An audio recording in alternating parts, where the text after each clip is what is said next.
In 1900 BC, an ancient mathematician known as Pythagoras invented the Pythagorean theorem. This was a simple equation known as a squared plus b squared equals c squared. Then, 3,537 years later, in the year 1637, another man named Pierre Fermat was reading a copy of Diophantus Arithmetica and came across a part where it said that if the exponent in the Pythagorean theorem was any integer greater than 2, there was no solution. This was just a proposal and nothing more. Yet Fermat wrote in the margin of his book, "I have discovered a truly marvelous proof of this," which, however, the margin is not large enough to contain. He never told anybody about his proof, never even really spoke to anyone about it. Yet, when he died, his son, Samuel Fermat, published his personal version of Diophantus Arithmetica, margin notes and all. This became known as Fermat's last theorem. Fermat had actually started on the proof in his journal, but only after the third and fourth powers. He explained that no two cubes could equal another cube, and no two fourth powers could equal another fourth power. That you can't have the sum of two cubes being another cube, or the sum of two fourth powers being a fourth power. So he did this by a beautiful method which he called infinite descent. Infinite descent is a mathematical technique that was proof of Fermat's last theorem up to the third and fourth powers. Many mathematicians such as Leonhard Euler attempted to solve this problem, but to no avail. Carl Friedrich Gauss, a German mathematician, debated that the biggest problem with Fermat's last theorem was his fundamental theorem of arithmetic, which explained that any normal number can be factorized in only one way. The problem stemmed from the fact that in order to solve it, you must use numbers and equations that do not follow this theorem, proving the task impossible. In 1976, Kenneth Ribbett developed the Herbrand-Ribbett theorem, which explained that any solution to Fermat's last theorem would contradict an already established conjecture, allowing for a major breakthrough in the subject. The American mathematician Kenneth Ribbett then actually demonstrated that using this Frey curve, that any solution to Fermat would contradict another well-known conjecture called the modularity conjecture. At this moment in time, a man named Andrew Wiles knew that he could solve Fermat's last theorem. He was born in Cambridge, United Kingdom, 1953, and was always exceptional at math. He was obsessed with the idea of finding the proof to Fermat's last theorem since he was just 10 years old. In an interview with Nova, he explained that, "But the best problem I ever found, I found in my public library. I was just browsing through the section of math books, and I found this one book, which was all about one particular problem, Fermat's last theorem. He had gone to the library just about every day, and this one problem sparked his attention. He had found a book by E.T. Bell, which got him thinking, and he knew that from that day onward, he was going to solve this age-old problem, once and for all." At one point I pulled out the book by E.T. Bell, which describes, on the cover, describes this problem and the Volscale Prize and the romantic history of this problem, and I was completely captivated by it. Andrew Wiles was and is a professor at the University of Oxford. For years on and off, Wiles would attempt to solve Fermat's last theorem, debating whether or not this problem was really worth his time. Though the problem still is in the back of his mind, nagging at him his whole life. Then, in 1993, he believed he had found the solution to Fermat's last theorem.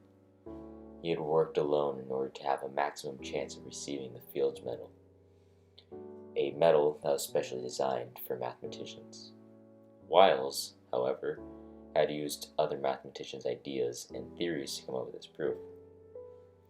He had finally found the proof that Pierre Fermat had written about. He believed he had found an indisputable fact that no amount of studying of the subject could debate its true value. Then, there was an extraordinary debate throughout the fields of science that day. They eventually came to a diplomatic solution that indeed there was an imperfection in Wiles' proof. The flaw was something so minuscule, yet so exponentially huge, that it destroyed his entire argument.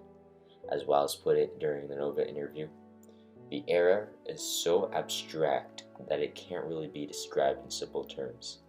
Even explaining it to a mathematician would require the mathematician to spend 2 or 3 months studying that part of the manuscript in great detail." He was so close to having his proof, yet so far away. He almost had created a mathematical law forever etched into the history of mankind, but to no avail. Even still, he never faltered. Just 1 year later, after working with another mathematician known as Richard Taylor, Wiles came back with a better, more structurally sound proof. After what must have seemed like an eternity of debating, the council once again came to a diplomatic solution. Wiles, indeed, had found proof of Fermat's last theorem. He had found something that would change the entire course of number theory from then on until forever. However, yet another debate sprung out. This was whether or not Andrew Wiles should be awarded the Fields Medal. The Fields Medal is a medal exclusively used for mathematicians. The Fields Medal is considered the mathematician's equivalent to the Nobel Peace Prize, as there is no category for mathematics for a Nobel Peace Prize. The Fields Medal, however, is only for those under 40 years of age, as it is meant to inspire younger mathematicians. Andrew Wiles was 41 years of age when his proof was finally accepted as correct, but was 40 when he presented his original proof. Unfortunately for Wiles, he was not given the Fields Medal due to him being just 1 year older than he needed to be, but was awarded many other mathematical awards. A notable one is the Abel Prize, which is given by Norway to only the best mathematicians that they can find. This was awarded to Wiles in 2016. From the Norwegian Academy. At first I thought maybe they're asking me to make a comment on someone, but then I realized it must be for me. Another prize is the Silver Plaque, which was specially made for Andrew Wiles himself by the International Mathematical Union. It was awarded to Wiles during a ceremony in Belgium. Even though there is indeed proof of Fermat's last theorem, it has still been heavily debated whether or not Fermat himself did indeed have proof to begin with. Andrew Wiles expresses in words that, "I do not believe Fermat had a proof. I think he fooled himself into thinking he had a proof. But what has made this problem special for amateurs is that there is a tiny possibility there does exist an elegant 17th century proof." Andrew Wiles had to use advanced 20th century mathematics in order to thoroughly explain his proof, and that math just didn't exist back then. As Wiles put it, the techniques used in this proof just weren't around in Fermat's time. However, Wiles also believes that possibly Fermat had found a certain proof that is so simple yet so exact it could not be denied. Wiles feels as though he is now at rest. He describes that there is also a sense of freedom. "I was so obsessed by this problem that I was thinking about it all the time, when I woke up in the morning, when I went to sleep at night, and that went on for 8 years. That's a long time to think about one thing. That particular odyssey is now over. My mind is now at rest." Even though this one simple problem has become Wiles' life, and it is now over, to him it is a relief. He is finally glad that this has come to a diplomatic result, and that he can now live his life. Yet the single debated piece of mathematics brought diplomacy to this field, and in turn opened up different paths that could prove invaluable to future mathematicians.